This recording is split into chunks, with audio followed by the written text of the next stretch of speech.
요즘 지하철을 타면 노약자석에 앉은 어르신들이 무선 이어폰을 귀에 꽂고 스마트폰으로 유튜브를 시청하는 모습을 심심치 않게 봅니다. 젊은이들은 혼잡한 출퇴근 시간에 최신 OTT 드라마를 정주행하면서 짜투리 시간을 빈틈없이 활용하고요.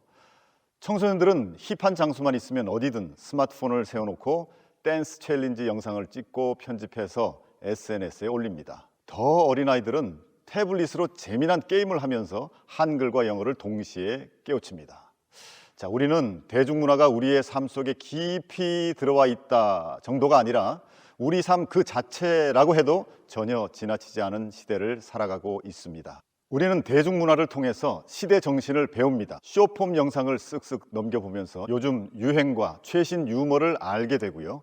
SNS를 통해 셀럽들이 전시하는 라이프 스타일과 가치관을 흡수합니다. 이 시대는 용서하는 드라마에 분노하고 잔혹하게 복수하는 스토리에 감동을 받습니다. 한 발 한 발 성실하게 걸어가는 삶보다는 단숨에 꼭대기로 올라가는 인생 대박을 꿈꾸고요. 수십 번 환생하는 세계관을 딱 한 번 부활하는 세계관보다 훨씬 더 그럴싸하게 생각합니다. 우리는 가랑비에 옷 젖듯이 매일매일 부지불식간에 이런 생각들을 축적해 갑니다. 이것이 대중문화의 영향력입니다. 한편 교회는 어떤가요? 교회는 여러 가지 이유로 변화의 속도가 무척 더딘 편입니다.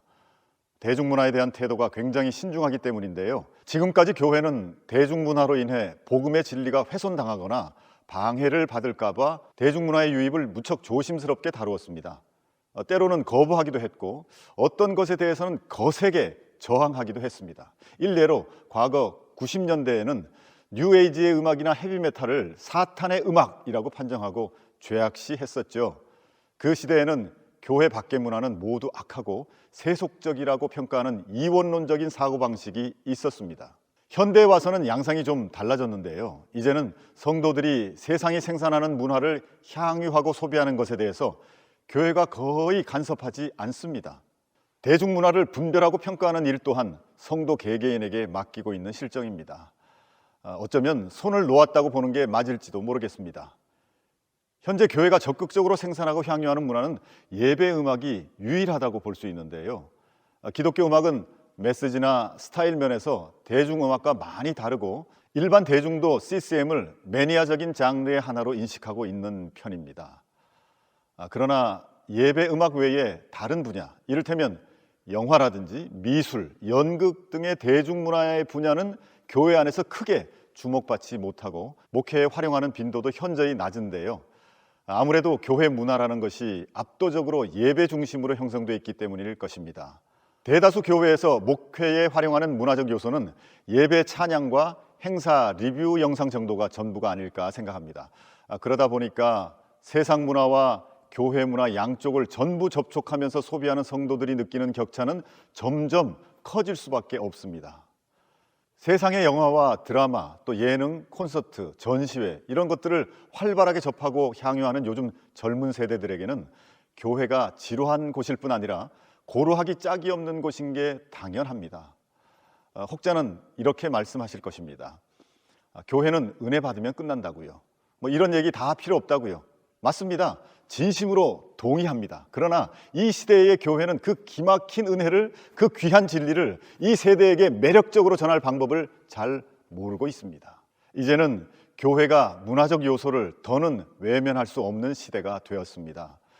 이러한 시대 현상을 일찌감치 읽은 분들이 10년 전부터 문화 목회라는 화두를 한국 교계에 던지기 시작했는데요. 문화적 요소를 활용해서 목회를 시도하라라는 도전이었습니다. 천천히 차곡차곡 준비해 나가면 될 줄 알았습니다. 그런데 갑자기 코로나19 팬데믹이 거대한 해일처럼 덮쳐왔습니다. 사회적인 거리두기, 또 비대면 예배, 이 생소한 규범들이 교회를 밑바닥부터 뒤흔들었습니다. 이를 계기로 교회는 떠밀리듯이 영상 예배를 비롯해서 소위 문화 목회를 급하게 세팅하기 시작했죠. 팬데믹 3년 동안 교회는 비대면 성도들의 영혼과 마음을 꽉 붙잡아 두기 위해서 교회가 할 수 있는 모든 노력을 쏟아 부었습니다. 그 과정에서 몰랐던 전문 역량이 발굴되기도 했습니다. 하지만 소수의 교회를 제외한 대다수 교회는 격변의 파도 아래서 속수무책, 손을 놓고 물벼락을 맞을 수밖에 없었습니다. 반강제적으로 부랴부랴 시작한 문화 목회였던지라 철학도 방향성도 없이 시작한 교회도 많았습니다. 재정도 없고 또 기술도 없어서 목회자들이 느낀 좌절감과 불안감은 이루 말할 수 없었죠. 그 격변의 해일이 한 차례 쓸고 간 지금, 우리는 다시금 문화 목회에 대해 찬찬히 생각해 보아야 할 때가 되었습니다. 여러분은 문화 목회를 무엇이라고 생각하십니까? 아마 문화라는 그 한 단어 때문에 벌써부터 불편한 마음이 드는 분도 계실 겁니다. 아시다시피 교회는 항상 문화적 변화 앞에서 두려워하면서 저항했습니다. 예배당 단상에 드럼 하나 올리는데도 20년이 걸렸다는 것 기억해 보십시오. 하지만 이제는 더 이상 변화를 지연하거나 거부할 수는 없습니다. 문화 목회는 피할 수 없는 시대적 요청이 되어 버렸기 때문입니다. 교회는 결코 코로나 이전으로 돌아갈 수 없습니다. 그런데 여전히 많은 분들이 문화 목회에 대해 몇 가지 선입견을 갖고 계십니다. 첫째는 문화 목회를 교회 밖에서 만든 기독교 문화예술 콘텐츠를 교회로 초청해서 향유하거나 또 교회 밖으로 성도들을 데리고 나가서 향유하는 것, 이렇게 생각한다는 것입니다. 문화 목회를 일반 목회와 격이 다르고 또 재정이 많이 드는 고급 목회 방식이라고 보는 시각입니다.